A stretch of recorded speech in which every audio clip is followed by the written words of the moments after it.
something came up. Y'all had a little falling out. What you supposed to do? You're supposed to go to him as quickly as you can, try to get that thing straightened out. Right? That's what the Bible teaches. All right, Matthew 18:15. We got that. 18:15. Somebody raised their hand and they had it. Who got it? You got it? All right.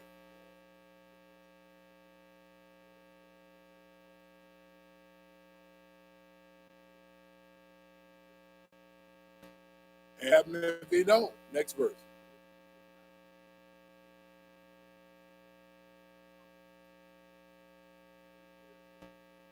And then if that ain't getting it, then what? Next verse.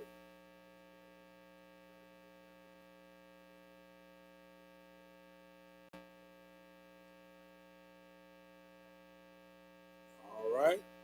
So, and of course, you know, tax collectors, publicans as they were called back then, were hated people because if they were supposed to charge a nickel, they'd charge $1 or whatever they wanted to charge, and you had to pay it. And the Roman government, as long as they got their nickel, they was fine. So that's why they were hated, that kind of thing.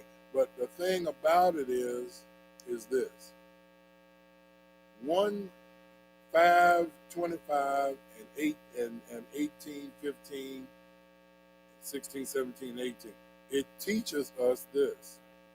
If I got a problem with you, I need to go to you. The temptation is, remember, anything God gives us, the devil tries to flip around. So the temptation is to go to everybody else talk about you. Go to everybody but you. And so today, what happens? 2020, what happens? Facebook posts a mile long about the person that you won't even go talk to. You done put everything on Facebook, Snapchatted it, tweeted it, done all this and ain't went and talked to the person. The Bible says, if you are a Christian, you are supposed to go to that person. If that person got a problem with you, they supposed to come to you. Now, the reason you need to be a Christian and you dealing with another Christian is because that Christian ought to know the scripture you know. You need to know the one they need to know. So that when you come to it, it ain't no stupid stuff. Well, why are you coming to me? You ain't been coming to me because the Bible says I'm supposed to. And I'm humbling myself and I'm coming. Don't react to all that foolishness that they doing. Why are you coming to me? You ain't been coming to me. Well, I'm coming now because I was wrong. I should have came. You don't need to jump. Well, fool, you ought to been glad I'm coming. You don't need to jump, do what. Remember, don't let the devil get a backdoor attack.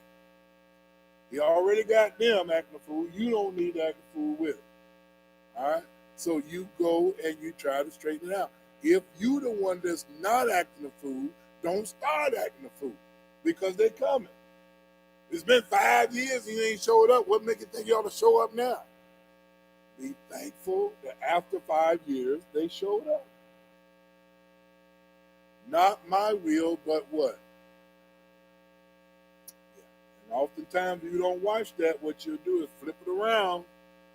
Not my will. Not your will. I'm going to handle this one. You don't know how they made me feel. You don't know the hell I went through. And I got to get them told. I got to get them straight. I'm going to get this off my chest. I'm going to get this off my mind.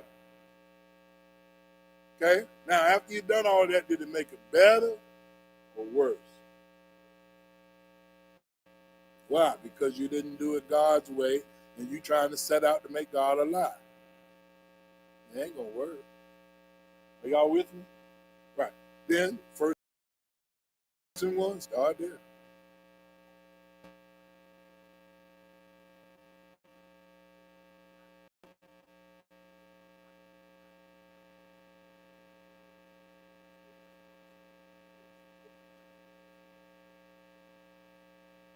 All right? So, the Bible teaches that before you go down to the courthouse to try to get the divorce, before you go down to the courthouse to try to sue somebody, If you can't, Matthew 18, get it straightened out between you and that person, if you can't get two people to come together with you to get it straightened out, you ought to come to the church before you go down there. And you don't come to the church, Reverend, I just got to say, no, you need to do it decent and in order. You need to approach the deacons first, or the deaconess, and try to get it straightened out. That's what they're there for. The pastors, they help the pastor, and if you can't get it, then you come to the pastor. And at some point in time, if we need to, we set it up and try to get it straightened out in the church.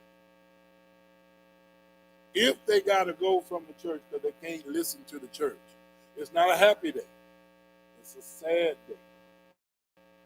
Happy day comes when they go out there and it's tearing them up so bad till they come back to the church. Now, when they come back, you don't need to have the attitude, oh, you want to come back now? Huh? No, you don't need to do that. Your attitude needs to be that of the prodigal son's father. What did he do when the boy came up? He ran to meet him. Now, there's several reasons. Let me unpack a little something. The reason he ran is because they're supposed to stone him. Mess around with swine, done disgraced your father. We're supposed to take him out and stone him. So he ran to him to save him. See, some people don't unpack that piece. They ran to him to save him. The old man ain't supposed to run. So that'll take the attention off of that boy coming home. Because old men don't run. They walk majestically. That's how they did back then. They had a reputation. They had respect. They had honor. And they didn't have to run for nothing. They had folk to run. Run get this and run get that. They had folk to do that. Hired servants. And they had servants that brought up in their house just like the children. So they had all of that. So to see him run, your focus is on him instead of on the boy that's coming home. And he went out and he hugged him. He put a robe on him. He put a ring on his finger. He put shoes on his feet. Told him, come on in. Fatten up the calf. And then the one church member, his brother, sitting up there pissed off, wouldn't even come in. Wouldn't even come in the house. This your son. Now he done been out there doing all this. How'd you know? You've been watching, wanting to do what he did, but you stayed home. You got a double portion of the inheritance, so you already got your money when he got his portion. And now you mad at him.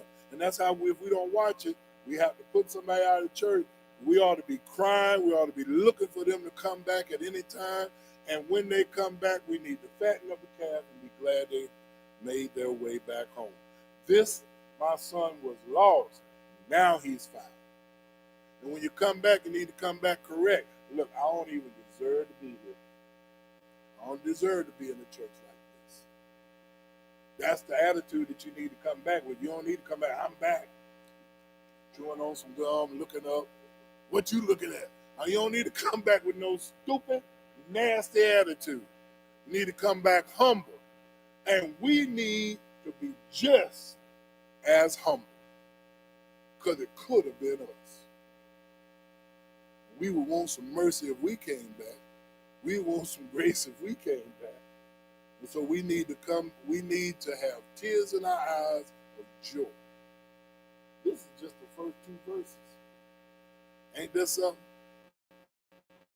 Don't be cold enough for what it started off with. Now, let's get back over to Proverbs 6.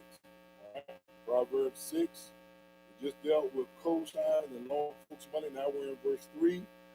Do this now at once, earnestly, my son, and deliver yourself when you have put yourself into the power of your neighbor. Go, be stir and humble yourself, and beg your neighbor to pay his debt and therefore release you. So the whole thing in a nutshell is telling you, if you co-sign, you have permission to make sure that they're paying their debt. It ain't just co-sign and you drive off in the car. I want to make sure you're paying the debt because my name on it. I want to make sure you're paying the mortgage because my name on that house is co-signed. Or whatever it is, or loan, whatever. You want to make sure that you're taking that person person that you co-sign for it, they're taking care of their responsibility. Y'all with me? All right, so that's that. Verse number 4, Proverbs 6. Now the Amplified Classic Version of the Bible. Give not unnecessary sleep to your eyes, nor slumber to your eyelids. Deliver yourself as a roe or gazelle from the hand of the hunter, and as a bird from the hand of the fowler. What in the world's going on here? Don't be laid up sleep all day. Sitting around sleep. Laying around sleep. Don't do it, is what the Bible says. Don't do it. Don't lay up in bed all day. Get up and find something to do. Go do something. You have a gift from God. You need to be doing something with your gift. I'm in the book. Y'all with me? He said, if you don't know what to do, he said, go outside and watch some ants. But you ready? There it is. Verse number 6. Go to the ant, you sluggard. Consider her ways and be wise. That's what it says. The Bible says if you sitting around sleeping and laying around all day, he said, go. You're a sluggard. You remember with slug, you know, you got snail. You know, slugs, a slug just ain't got no shell on. Right? So it said, don't be that, you know, if you had a slug out here that was on the edge of the sidewalk right there, as you go out this door, by the time you come be in here an hour, he just made it to the door. Slow, sluggard, piddling around, as the old folks used to say, piddling around. Ain't doing nothing, sleeping all the time. Yeah, man likes and wrong. It's in the Bible. It said don't do that. It said go out and look at the ants. Why are you going to look at the ants? Verse 7, which having no chief, seer, or ruler, verse 8, provide her food in the summer and gathers her supplies in harvest. So you can look at an ant. An ant, you look at them, you just watch that little ant hill. They're coming up out of there. They're either going to find some food or he got some done found some food and they're bringing it back. Things bigger than they are. They go up here down, sleep somewhere all the time. Get up and move. Go do something. Now, I ain't talking about don't get some rest. Sometimes you can work so much mentally till you got to go somewhere and sit out. And you got to get your rest. But it says, for the most part, what we need to be doing is doing this. Amen? And it goes on. It goes on to tell you in verse number 10, yet a little sleep, a little slumber, a little folding of the hands to lie down and sleep. Now let's deal with verse 10. Here's the picture. You know how you picture. Look up here for a minute. So here you go. Every time you turn around, you laying somewhere asleep. Little slumber. You ain't doing too much of nothing. Ain't making no noise. Y'all ain't wanting to say nothing.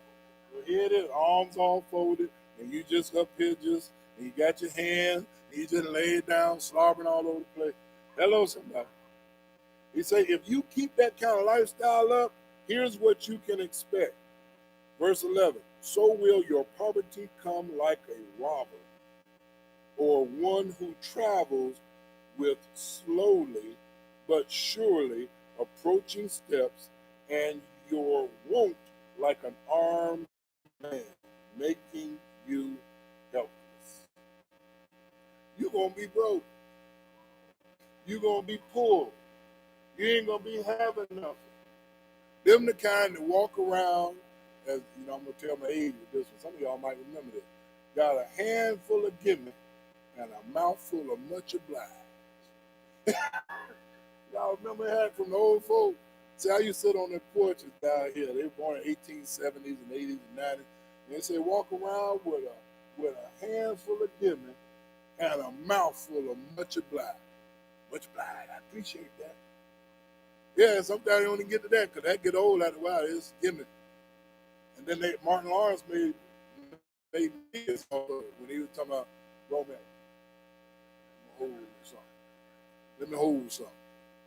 Always got a hand out. Now, if something needs to be done, You can't find them. They somewhere asleep. They're sluggard. Uh, we had a function. We had a function, and it was countywide. It wasn't the association. It was something else. We had a function, and you had two lines. You had one line that was there, free flea market. You go in there and pick up anything you want. Then the other line was to sign up to help refurbish homes. You know, all you need to do is hand the person that can hammer the hammer, hand them some nails, or give them a board. And so I looked at this line, it's just a slack over here, and the free yard sale flea market line was long. So I started going over there and asking people, hey, you know, when you get out of this line, can you go, child, you know my back, you know my leg, you know my, on down the line like they had rehearsed it. You say back, I'll say leg. Anybody got an arm? I got the arm. Yeah, my arm, it's terrible. I mean, got more excuses. I mean, got a pocket full of excuses.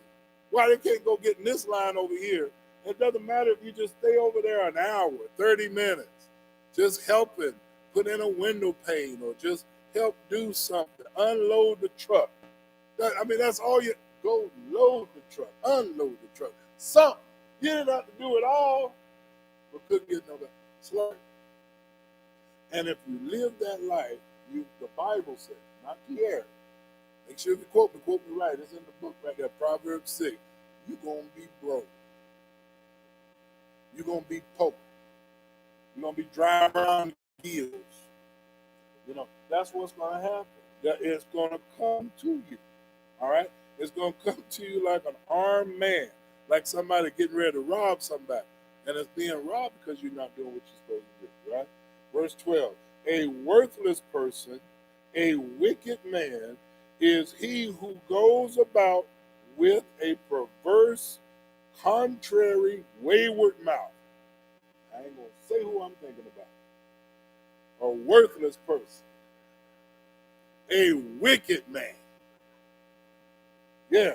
He goes about with a perverse, contrary, wayward mouth. Always sticking a tweet. Always sticking, trying to start something.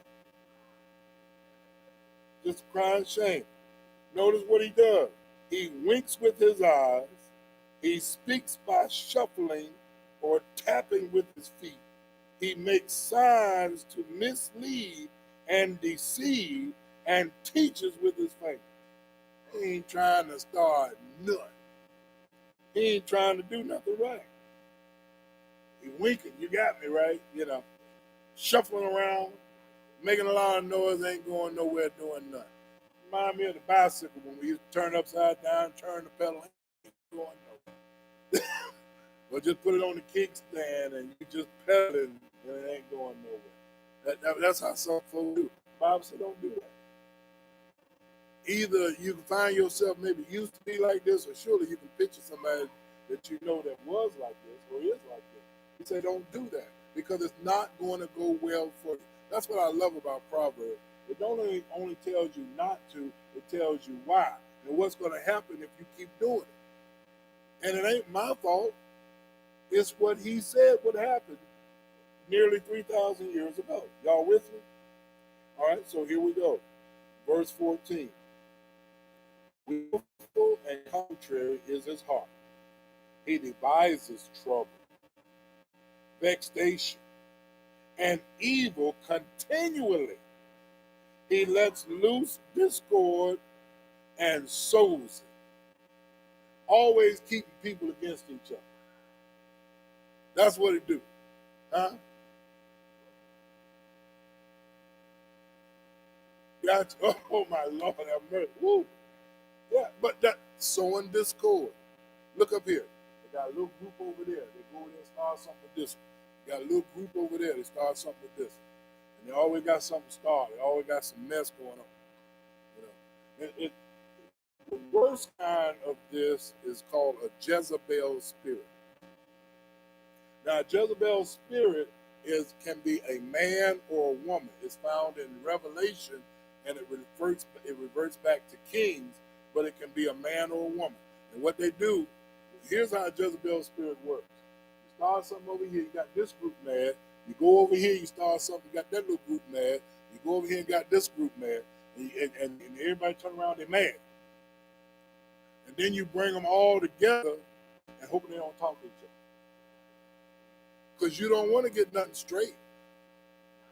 You don't want nothing straight. You want this group to be mad, that one, and this one. And then when you all come together, you're coming together like a vulture to tear up a prey. That's what it is. So that's the picture.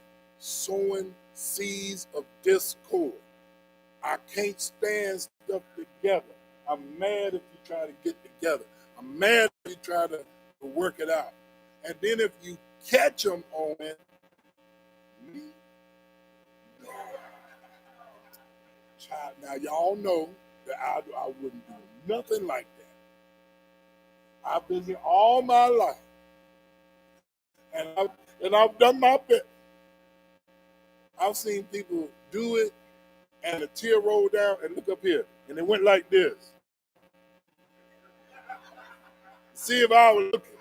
And when they saw me looking, I declared, looked like that tear rolled right back up in the eye for another time. It's just the way that it is. Sowing seeds of discord is a plumb mess. It's a crying shame. You can say, well, you know, wait a minute, don't tell me it was so-and-so, so-and-so, so-and-so.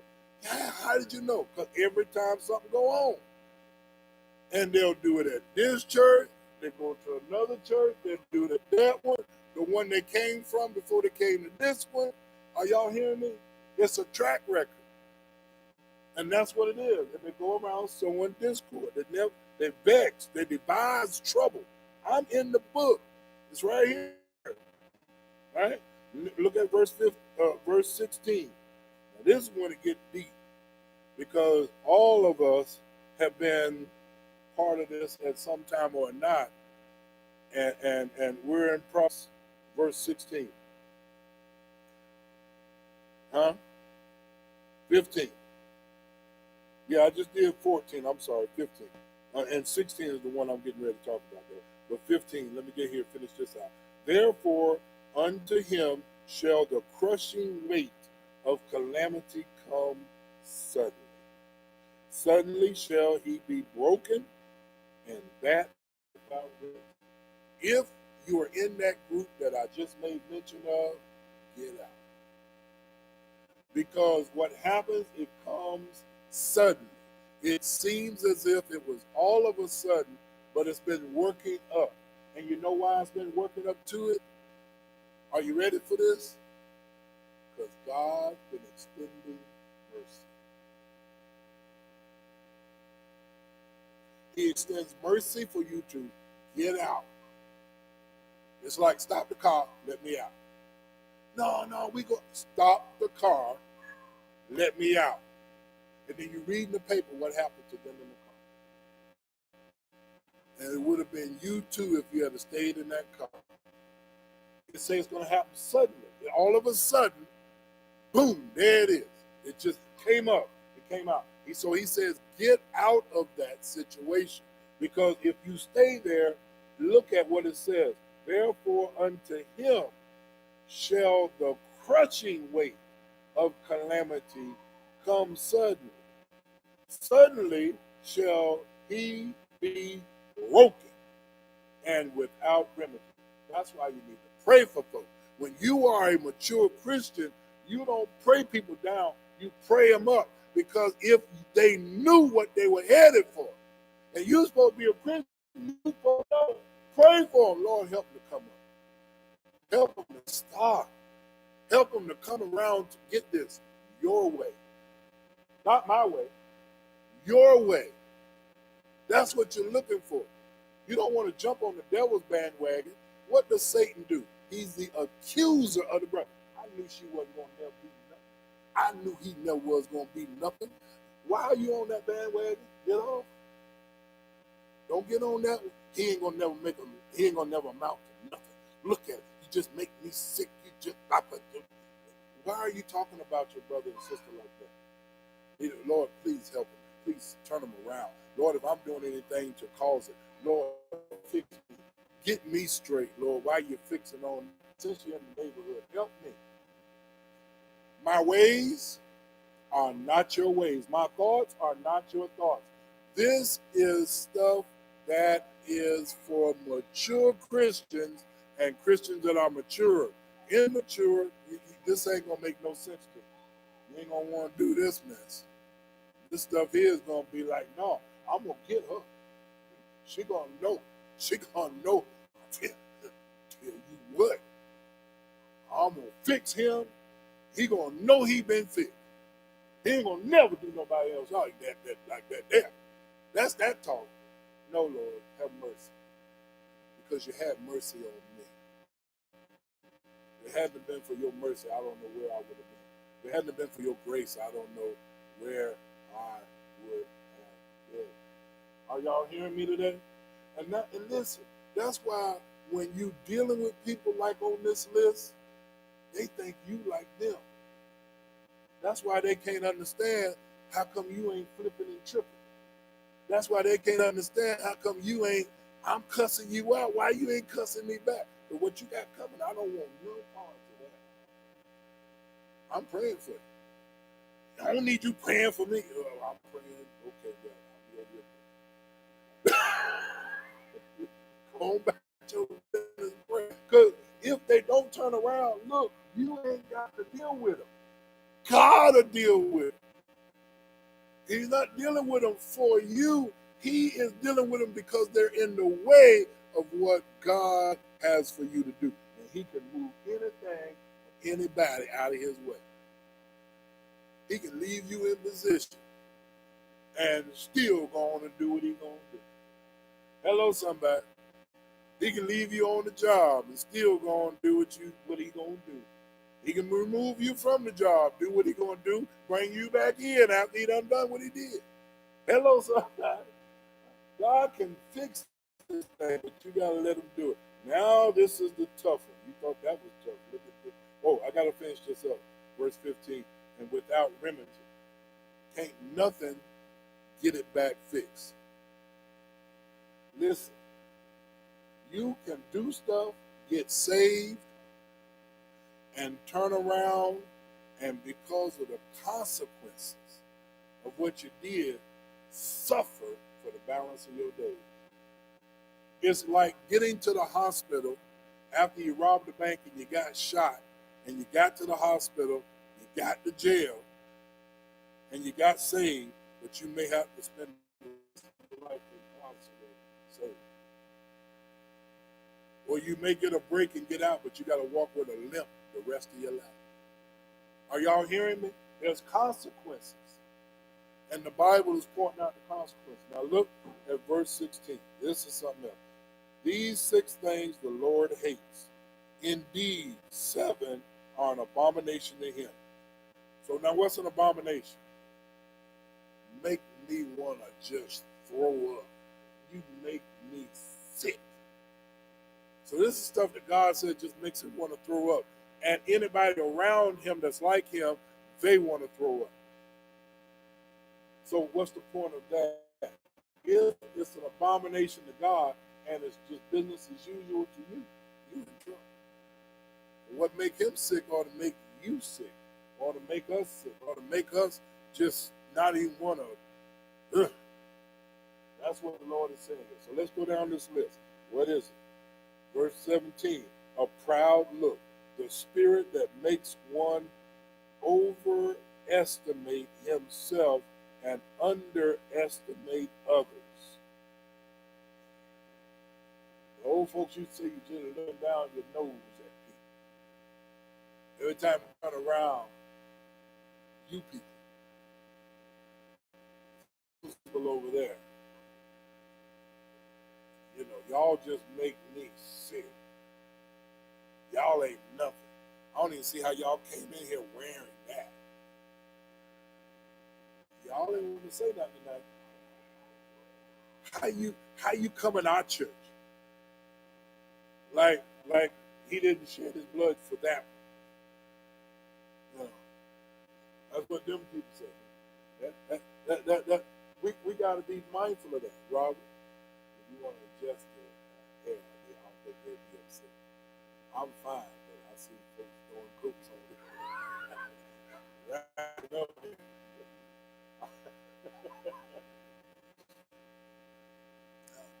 You can't take a blanket to Ashbrook unless you put it in your locker. You need to wear a coat like something. But a proud look, here your estimation is that somebody is beneath you. And you look down at people, not down to pick them up, but down to look down, and that's all you do. It's a proud look. Look at me. I'm sophisticated. I'm educated. I have this car. I have this house. I have this. And you only have that. Look at that. Who would want that? Hello, somebody. Who would want that husband? Who would want that wife? Who would want that little house? Who would want that little apartment? Ugh. God says, I hate this. If this is the way you're going to look and this is the way you're going to act, I hate, not you, I hate that look. He says it hates that. Right, we're still in 17, a lying tongue. Old folks say you lie like a rug. I've seen people struggle to tell the truth because they lie so much. You ever seen that? They struggle to tell the truth because they lie. A little simple thing. Where you been? I went to the movies. Well, what did you go see? Well, now you got to tell another lie because you didn't go to the movie. And then you got to tell another lie, and it was good. Then you add some more in there, and yeah, and so and so went with me, and so and so went with. They all went. Yeah, like Lay's potato chips can't just eat one. You gotta tell one lie. If you lying about where you been, you gotta lie about what you did there. You gotta cover, and then you end up can't remember your lie. You know, because next week somebody asks you, "How? What was the name of that movie again? What movie?" You know, you said you went. I ain't seen nothing about went to no movie. I ain't go to no movie last week. Well, where did you go? Now you gotta come up with another. Oh, that was the day before. I went to a lying tongue. The Lord hates them, and hands that shed innocent blood. When you're talking about shed innocent blood, it's not just killing someone. Sometimes it's character assassination. Sometimes it's killing people with words. You done talk them down so much till their self-esteem is just in bad shape. Or you done talk about them till now they're ostracized from either family or they're ostracized from their friends. You're shedding innocent blood. You're just getting people in bad shape. The Lord said, I hate that. Then and then moves on to verse 18. A heart that manufactures wicked thoughts and plans. Ain't that a mess? You sitting there thinking up some stuff to do to hurt somebody. You sitting there thinking up stuff to do to make somebody's life miserable. You can't think straight. And once again, when you run into folk like this, what happens is everybody think like they think. So if you do something nice, you ain't really trying to be nice. What you really want? You ain't really just trying to do this just to help. I know you want something. It'll come out after a while. They can't think that you actually doing something nice. Because in their mind, they're always plotting, planning, scheming, conniving, trying to figure out a way to take somebody down or a group down. That's just the way they mind. And they love other folk like it. You know? And they get along well with it. You know, even though, here's the sad part, there's no honor among thieves. If they steal from somebody else, they'll steal from you. Hello, just get the opportunity. And then get mad because you got mad because they stole from you. I mean, you know, it's like a little girl that two little girls walking down through there, and it was cold outside, and there was a snake. And one little girl said, "Ooh, that's nice. It looks pretty." The other girl said, "That's a snake." The other girl picked it up. She put it in her pocket, took it home, warmed it by the fireplace. She went ahead and fed it. And one day she went to pat the snake. The snake bit her. And she talked to the snake. She said, "Why did you bite me? I done fed you. I got you out of the cold." The snake looked up at her and said, "You knew I was a snake when you brought me in here." Hello, somebody. If that's how you operate as a snake, that God can only fix you. You'll sit around and think about, I'm going to bite it as soon as I get half a chance. Y'all with me today? All right, so here it is. Once again, a heart that manufactures wicked thoughts and plans, and feet that are swift in running to evil. Now, little boy, something going on. Let me see. You don't need to run to that. You need to run away from it. Run away from it. Run away from it. You need to be running so fast so when you get down the street, you need to ask, why are we running? You hear some people, they hear gunshots, they run to it. Yeah, try and take. I'm not a news reporter. I'll catch it on 11 o'clock. I'm not running over there. They run. They love it. They're always listening for something that's like their mind. Their mind and their thought is always manufacturing something ain't right. So they looking, they're listening. Their ears perk up like a German shepherd. Ears point up. They're trying to get to it. Don't run over there to stuff that ain't right. And if you getting in the car with folk you know ain't right, they ain't gonna go nowhere right. Don't go there with them. Don't get in the car. Well, they my friends. No, they're not your friends. Leave them alone. And old folks used to say, leave that sleeping dog lie. Leave that sleeping dog lie. Don't go over there and kick it. Don't mess with it. Don't mess with folk you know ain't trying to go nowhere. You can witness to them. You can talk to them on your way you going. If you notice that's how Jesus did, he hung out with bad people, but he kept it moving. About the longest place he stayed was that woman at the well 2 days. Amen?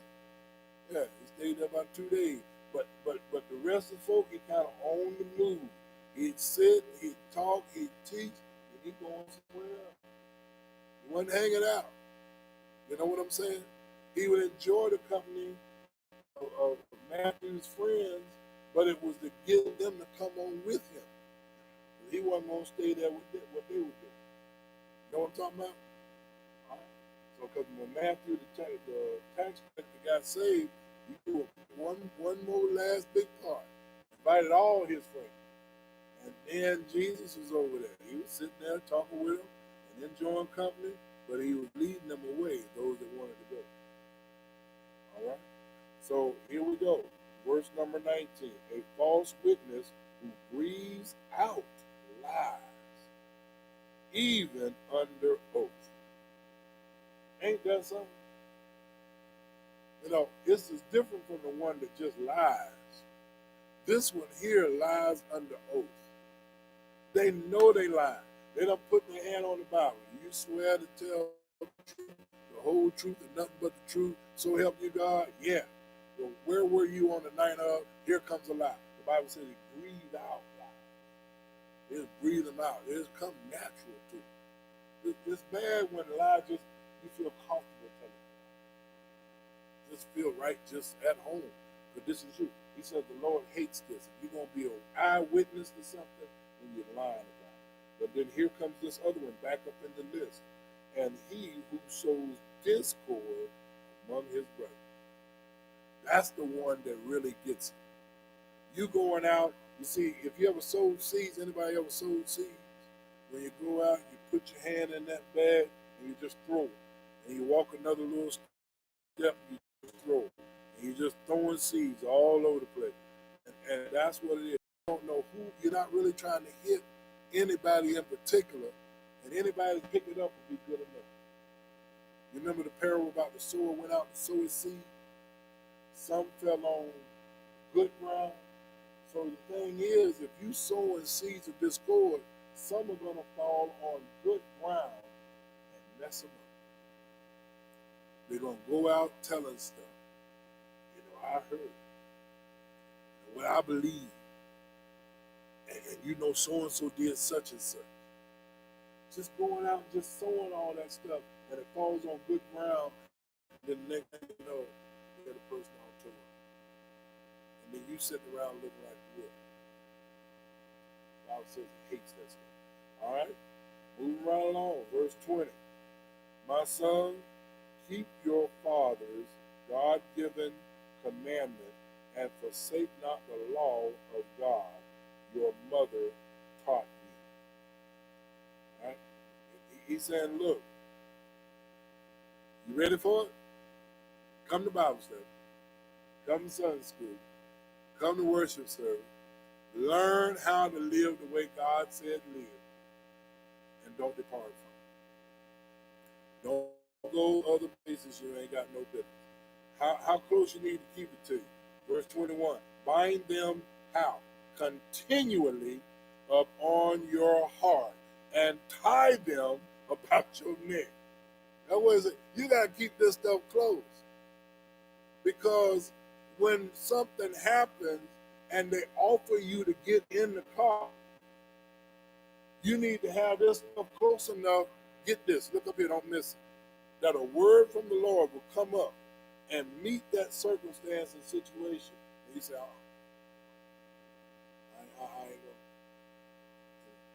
Oh man, come on. No. Oh, you can take this one little drink. It ain't gonna hurt. Oh, just smoke a little bit of this. It's in me. Oh, come on in here with him. He been looking at you all night. She been looking at you all night. Come on in here. Amen. Lights are on. Don't go there.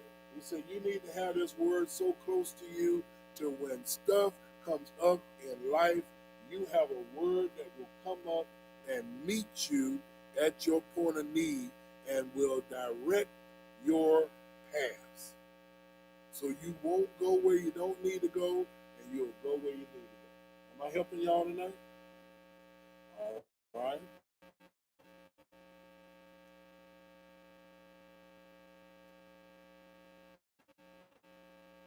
That was verse 21. 22. Then, when you go, they, the words of your parents, God, shall lead you, and when you sleep, they shall keep you, and when you waken, they shall talk with you. I used to hear people that I walk with, saying, when I'm dead gone, you'll hear the real life. And how many people, mom and dad have been gone a long time, but you hear them say, Daddy used to say all the time, Mama used to do that. You can hear them. It's like they're right there talking with you. And that's how it'll be. That's why you got to get this in there. That's why you got to teach your children, teach your grandchildren. You got to get this in there so that no matter where you go, this stuff will come up. You need it to come up so that we'll know how to go about and live. Y'all with me so far? All right. 23. For the commandment is a lamp, and the whole teaching of the law is light, and reproof of discipline are the way of life. So here it is. God gives the commandment. That's the light on right there, which way to go. and it's the lamp right there. And then you got the light, the teaching. It teaches you what to do and what not to do. See, somebody grabbed this thing and said, it's one person that said, "I'm just tired of all these laws. I just want to be free. I just want to be me. I just want to be me. I just want to do what I want to do." And the Bible says if you do that, I mean, you're like a ship without a sail. You're just tossed to and fro, driven with any wind of doctrine. You know, that's why some people, when Jehovah's Witnesses come up and knock on the door, they run and hide because they don't know what they believe, and they coming in full of what they believe, even though it's wrong. You don't know. Next thing you know, if you don't watch it, yonder you go with them and start believing what they believe because you don't know what you believe. No, take this law, learn of it, take this word, get it to you so that you'll be able to know what's going on. Making sense? All right. 24, right? To keep you from the evil one, from the flattery of the tongue of a loose woman. We talked about loose woman in chapter 5. Right? So you need to know this stuff so when a loose woman comes, in this case, one thing you're talking about a woman, but you're talking about situations in life as well. Look at verse 25. Lust not after her beauty in your heart, neither let her capture you with her eyelids. Ain't that something? Wearing all them eyelids. Hello, somebody. Looking at you and smiling and carrying on. But the Bible says, the verse above that, she's loose. She's a loose woman. Yeah, she go get anybody. Know what to say, know what to do. He said, don't start looking at her beauty and get captured by her eyelids. Verse 26. For on account of a harlot, a man is brought to a piece of bread. That's just rough, ain't it? She just get him and do him any kind of way. Because she's a loose woman. Because that's just, she's after you. It's been women that would say, I'm going to get him. Point him out. She's going to get it. No matter what it takes, no matter what it costs, she's going to get it. And he'll be reduced to a piece of bread. And the adulteress stalks and snares as with a hook the precious life of a man. Are you getting this picture? You ever been fishing? Get it out there, and then you start reeling on in, and then it get hooked. What you do? Snatch up on that thing. And that's what the Bible is saying that this kind of woman to do. She's going to lead him right along, and the next thing you know, she's going to snatch him. She's going to hook him on up. Right? Same thing with a man. Right? They end up doing the same thing with a woman. She done hooked her. She done snatched her. He done snatched her. He done hooked her. And as the old folks say, yonder he go. Yonder she go. You can't tell her. What they say, no, wide open. Wide open. Yonder they go. You can't tell them that. Child, she don't love you. Yeah, he do. Y'all just don't know. Y'all just don't want me to have no fun. Yeah, you look, boy. She don't mean you no good. Man, look, I'm a man now. I'm grown. I know how to pick me a woman. Amen, y'all. Verse 27.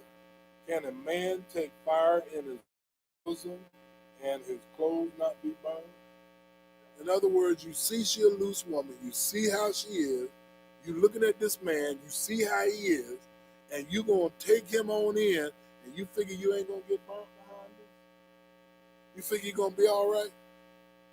As hot as that is, as fiery as that is, it's a snare. It's going to hook you. It's a hook. It's a snare. It's like the bird that gets come up here and start eating, and all of a sudden net drop got you hooked up. That's what he'll do for you. That's what she'll do for you. Y'all with me? It's in the book, right? Verse 28. Can one go up on hot coals and his feet not be burned? I don't care what them jokers do to be walk across them hot coals. You know, their feet be tore up. This is what the Bible said. You can't do that. I don't care how many calluses you got for your feet. It's not natural. You don't need to do this kind of stuff. He said you're going to get burnt is what he's trying to tell you. If you fool around with this kind of man, you fool around with this kind of woman, you're going to get burnt. Verse 29. So he who cohabits with his neighbor's wife will be tortured, evil consequences, and just retribution. He who touches her shall not be innocent or go unpunished. So you think you got away with it? You don't. You can leave go to another state. That ain't gonna work. You can leave and go to another country. That ain't gonna work. You are not gonna go unpunished. Do not commit adultery. Don't sleep with somebody else's husband. Don't sleep with somebody else's wife. It ain't gonna go well for you. Don't matter what the excuse is. Don't matter what anybody is saying. It's not going to go well. Verse 30. Men, do not despise a thief if he steals to satisfy himself when he is hungry. But if he is found out, he must restore 7 times what he stole. He must give the whole substance of his house if necessary to meet his fine. What the Bible is saying is, if you get in trouble, you might have to end up selling your whole house just to pay. Did somebody say over a loaf of bread? I said, come on now. Look, if you go shoplifting, you steal something, you get caught, you liable to have to go down there, you're going to know you're going to have to pay court costs. That's going to be about $300 and some odd dollars. You know you're going to have to go ahead and pay a lawyer fee. That's allowed to be $500 to $2,500. You liable to have to. You might have to put your house up just to be able to make it. Stay out. And you still might have to go. Hello, somebody. So the whole thing in a nutshell is rough. Verse 32, but whosoever commits adultery with the woman lacks heart and understanding, moral principle, and prudence. He who does it is destroying his own life. How many people have done it, and sometimes it's years later that it comes up. And how many marriages have been destroyed? How many people in prominent positions have been destroyed? The Bible is clear. If you ain't married, don't have sex. It's clear. And it's clear about adultery. Don't get with somebody else that's married, male or female. Y'all with me? Verse 33, wounds and disgrace will he get, and his reproach will not be wiped away. Isn't that something? No matter where you go, you're going to have wounds. No matter where you go, you're going to have disgrace. You and your wife can go through a healing, but you still got wounds, and your reproach will not be wiped away. There's something about that, and even though the couple may stay together, many times there's such a trust issue that's there. Where you been? Where you going? I looked on your speedometer and it only takes you 20 miles to get to work. You got 43 on here. Where you been? Y'all together, but your reproach ain't going to be removed. You still going to have something going on. You went to counseling, spent good money on it, but the Bible is telling us that if you do this, this might happen. Is verse 33, wounds and disgrace will he get, and his reproach will not be wiped away.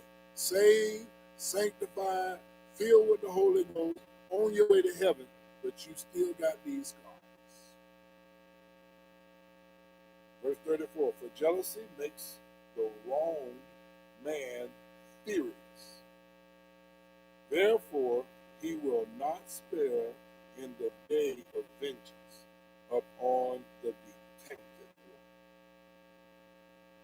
one. Find out somebody cheat, the Bible is telling you this man going to be furious. What word you going to offer? Yo, man, I know it's your wife, but what? How you going to start that conversation out? How you going to fix that? What word follow that? I mean, he going to be furious. Ain't no words, ain't nothing you can say if you can barely get away. You know? Then last verse for the night, last verse in this chapter, he will not consider any ransom offered to buy him off, demanding full punishment. Neither will he be satisfied, though you offer him many gifts and bribes. No matter what you offer him, he ain't trying to hear. You know, ain't no need to try to settle up. That's what the Bible is saying. So the Bible is clear. Don't do it. Told you chapter 6 is something else. Ooh, that's rough. And then if you have done it, confess, Lord, I was wrong. Repent, Lord, help me to turn from that. Ask for forgiveness. Why the forgiveness? It cleans me up, helps me get to the place that I don't want to do what I did. That's what you want. I don't want to do that no more. Lord, help me not to want to do that no more. And then that gets you to a place that you need to be. The Bible told you what the consequences are. It's still consequences, but at least you're going to be in pretty good shape. Man, questions or thoughts? Comments, concerns? All right, for those of you that came in a little later, we do want you to remember Dan Carwell. His mother passed earlier today, and so we want you to keep him, Danny, in your prayers. And that's what we want to do there. And Teresa Harrison, her mother is, hospice has been called in about a week ago, and she has transitioned. So we want to keep the Harrison family in our prayers. And praise report on Deacon Rosalie Connor. He is out of the hospital, and he is over at Bryan Center. They want to get him stable where he can get back home as the plan. So we want to pray for Deacon Rosalie Connor. Anything else that we want to get?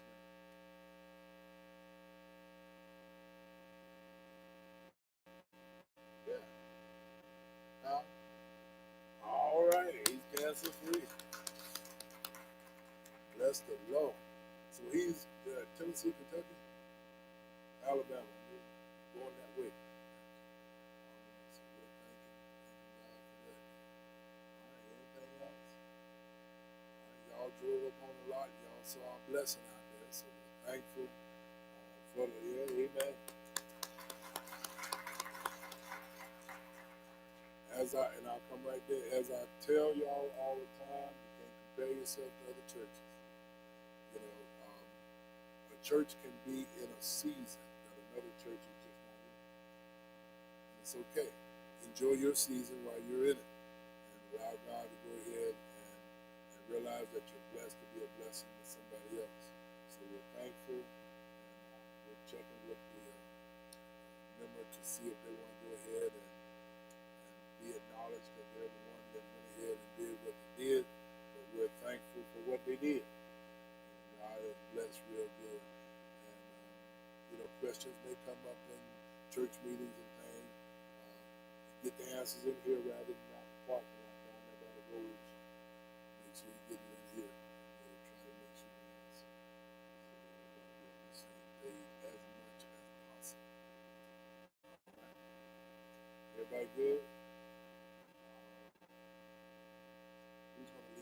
Yes, I'm sorry.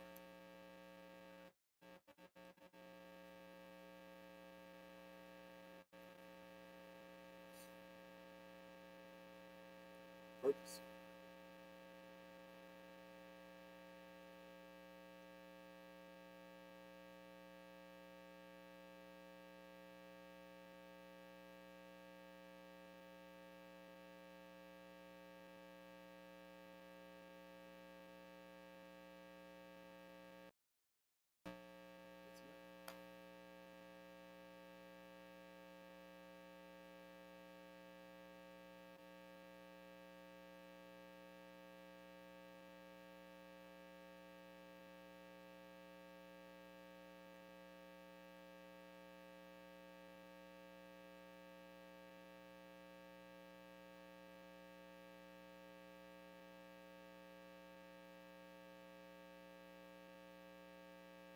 Those that were out front there, and anybody else got any more, just make sure you go ahead and give them a reminder because today was the last day. All right. Installation of officers, if you are a president, vice president, secretary, or treasurer, we pray that you would come and share on Saturday at 3 o'clock. Benjamin Hinton. Sunday. What did I say? Saturday? Sunday. Got Saturday on the mind. Got singles night. But Sunday at 3 o'clock, we'll be looking forward to having our installation officers.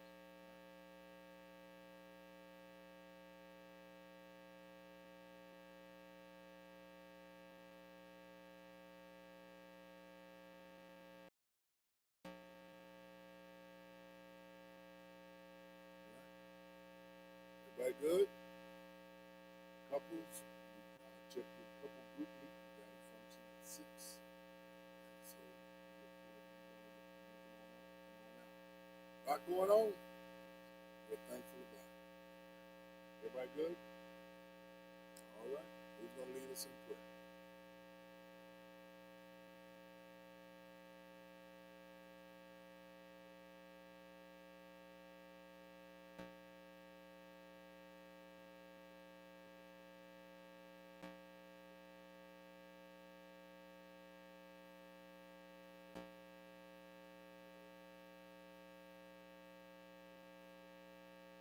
Amen. I'm glad to see my oldest here. Getting ready to go back to London. I'm oldest though. Huh? Saturday. Going back Saturday. Hug somebody.